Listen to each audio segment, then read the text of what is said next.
ಎಲ್ರಿಗೂ ನಮಸ್ಕಾರ. ನಮ್ಮ ಸಿಂಪಲ್ ಅಡುಗೆ ಯೂಟ್ಯೂಬ್ ಚಾನಲ್ಗೆ ನಿಮಗೆಲ್ಲರಿಗೂ ಸ್ವಾಗತ. ಹೊಸತಾಗಿ ನಮ್ಮ ಚಾನಲ್ ನೋಡ್ತಾ ಇದ್ದೀರಿ ಅಂತಾದರೆ ಈಗಲೇ ಸಬ್ಸ್ಕ್ರೈಬ್ ಮಾಡಿಕೊಳ್ಳಿ. ಇವತ್ತಿನ ನಮ್ಮ ರೆಸಿಪಿ ಟೊಮೆಟೊ ರೈಸ್. ಬೆಳಗಿನ ಬ್ರೇಕ್ಫಾಸ್ಟ್ಗೆ ಸಿಂಪಲ್ ಆಗಿ ಟೊಮೆಟೊ ರೈಸನ್ನು ಹೇಗೆ ಮಾಡೋದು ಅಂತ ತೋರಿಸ್ಕೊಡ್ತೇನೆ. ನೀವು ಈಸಿಯಾಗಿ ಮತ್ತು ಕ್ವಿಕ್ ಆಗಿ ಈ ರೆಸಿಪಿಯನ್ನು ಟ್ರೈ ಮಾಡಬಹುದು. ಈ ವಿಡಿಯೋನ ಸ್ಕಿಪ್ ಮಾಡದೆ ಕೊನೆವರೆಗೂ ನೋಡಿ. ಇಷ್ಟ ಆದರೆ ಲೈಕ್ ಮಾಡಿ, ಶೇರ್ ಮಾಡಿ, ಯಾವ ಥರ ಇತ್ತು ಅಂತ ಕಮೆಂಟ್ ಮಾಡಿ. ಬನ್ನಿ ಈ ರೆಸಿಪಿಯನ್ನು ಹೇಗೆ ಮಾಡೋದು ಅಂತ ನೋಡ್ಕೊಂಡು ಬರುವ.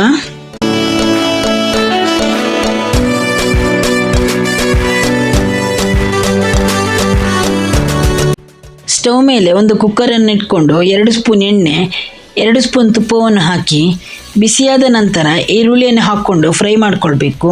ಒಂದು ದೊಡ್ಡ ಸೈಜ್ ಈರುಳ್ಳಿಯನ್ನು ಸ್ಲೈಸ್ ಆಗಿ ಕಟ್ ಮಾಡಿಕೊಂಡು ಹಾಕ್ತಾ ಇದ್ದೇನೆ. ಈರುಳ್ಳಿಯ ಹಸಿ ವಾಸನೆ ಹೋಗುವವರೆಗೆ ಫ್ರೈ ಮಾಡ್ಕೊಳ್ತಾ ಇದ್ದೇನೆ. ಈರುಳ್ಳಿ ಸ್ವಲ್ಪ ಬಾಡಿದ ನಂತರ ಟೊಮೆಟೊವನ್ನು ಆ್ಯಡ್ ಮಾಡ್ಕೊಳ್ತಿದ್ದೇನೆ. 3 ಮೀಡಿಯಂ ಸೈಜ್ ಟೊಮೆಟೊಗಳನ್ನು ಸ್ಲೈಸ್ ಆಗಿ ಕಟ್ ಮಾಡ್ಕೊಂಡು ಹಾಕ್ತಾ ಇದ್ದೇನೆ. 1 ಚಮಚ ಜಿಂಜರ್ ಗಾರ್ಲಿಕ್ ಪೇಸ್ಟನ್ನು ಆ್ಯಡ್ ಮಾಡಿಕೊಂಡು ಫ್ರೈ ಮಾಡ್ಕೊಳ್ತಿದ್ದೇನೆ. ಪ್ರತಿಯೊಂದು ಇಂಗ್ರೀಡಿಯೆಂಟ್ಸ್ಗಳನ್ನು ಆ್ಯಡ್ ಮಾಡಿಕೊಂಡ ನಂತರ ಸ್ವಲ್ಪ ಹುರಿದುಕೊಳ್ಬೇಕು. 1 spoon chilli powder, 1 spoon turmeric powder, 2 spoon garam masala ಪೌಡ್ರನ್ನು ಆ್ಯಡ್ ಮಾಡಿಕೊಂಡು ಸ್ವಲ್ಪ ಫ್ರೈ ಮಾಡ್ಕೊಳ್ತಿದ್ದೇನೆ. ಇಂಗ್ರೀಡಿಯೆಂಟ್ಸ್ಗಳನ್ನು ಫ್ರೈ ಮಾಡ್ಕೊಳ್ಳುವಾಗ ಸ್ಟವನ್ನು ಮೀಡಿಯಂ ಫ್ಲೇಮ್ನಲ್ಲೇ ಇಟ್ಕೊಂಡು ಫ್ರೈ ಮಾಡ್ಕೊಳ್ಬೇಕು. ನಾನಿಲ್ಲಿ 2 ಸ್ಪೂನ್ MTR ಅವರ ಟೊಮೆಟೊ ರೈಸ್ ಪೌಡರ್ನ ಆ್ಯಡ್ ಮಾಡ್ಕೊಳ್ತಿದ್ದೇನೆ. ಇದು ಆಪ್ಷನಲ್, ಬೇಕಿದ್ರೆ ಹಾಕ್ಕೊಳ್ಬೋದು. ಹಾಕೊಂಡ್ರೆ ಟೊಮೆಟೊ ರೈಸ್ ಸ್ವಲ್ಪ ಟೇಸ್ಟಿ ಆಗಿರ್ತದೆ, ಹುಳಿಯಾಗಿ ಖಾರವಾಗಿರ್ತದೆ. ಈಗ ಅಕ್ಕಿಯನ್ನು ಆ್ಯಡ್ ಮಾಡ್ಕೊಳ್ತಿದ್ದೇನೆ. ಇಲ್ಲಿ 2 ದೊಡ್ಡ ಗ್ಲಾಸ್ ಸೋನಾ ಮಸೂರಿ ಅಕ್ಕಿಯನ್ನು ನೀರಿನಲ್ಲಿ ತೊಳೆದಿಟ್ಕೊಂಡಿದ್ದೇನೆ. ನೀವು ಬೇಕಿದ್ರೆ ಬಾಸ್ಮತಿ ಅಕ್ಕಿಯನ್ನು ಸಹ ಯೂಸ್ ಮಾಡ್ಕೊಳ್ಬೋದು.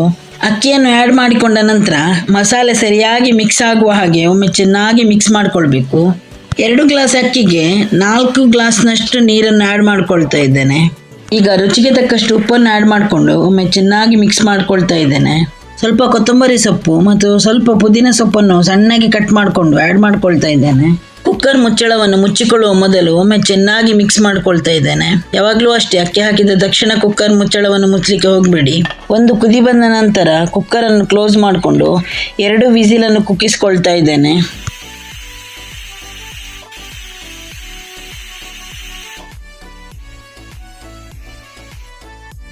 ಈಗ ಕುಕ್ಕರ್ ತಣಿದ ನಂತರ ಓಪನ್ ಮಾಡಿ ತೋರಿಸ್ತಾ ಇದ್ದೇನೆ. ನೋಡಿ, ನಮಗೆ ಬೇಕಾಗಿರುವ ಹಾಗೆ ಸಾಫ್ಟ್ ಆಗಿ ಉದುರಾಗಿ ಸಿಂಪಲ್ ಆಗಿ ಟೊಮೆಟೊ ರೈಸ್ ತಯಾರಾಗಿದೆ. ಈ ರೆಸಿಪಿಯನ್ನು ನೀವು ನಿಮ್ಮ ಮನೆಯಲ್ಲಿ ಟ್ರೈ ಮಾಡಿ ನೋಡಿ. ನಿಮಗೆ ಯಾವ ರೀತಿ ಬಂತು ಅಂತ ಕಮೆಂಟ್ ಮೂಲಕ ತಿಳಿಸಿ. ಈ ರೆಸಿಪಿ ಇಷ್ಟ ಆದರೆ ಲೈಕ್ ಮಾಡಿ, ಫ್ಯಾಮಿಲಿ ಫ್ರೆಂಡ್ಸ್ಗೂ ಶೇರ್ ಮಾಡಿ. ಇಂತಹ ರೆಸಿಪಿ ವಿಡಿಯೋಗಳನ್ನು ನೋಡ್ತಾ ಇರಲು ನಮ್ಮ ಸಿಂಪಲ್ ಅಡುಗೆ ಅಫಿಷಿಯಲ್ ಚಾನಲನ್ನು ಸಬ್ಸ್ಕ್ರೈಬ್ ಮಾಡಿ. ಈ ವಿಡಿಯೋ ನೋಡಿದ ಎಲ್ಲರಿಗೂ ಧನ್ಯವಾದಗಳು.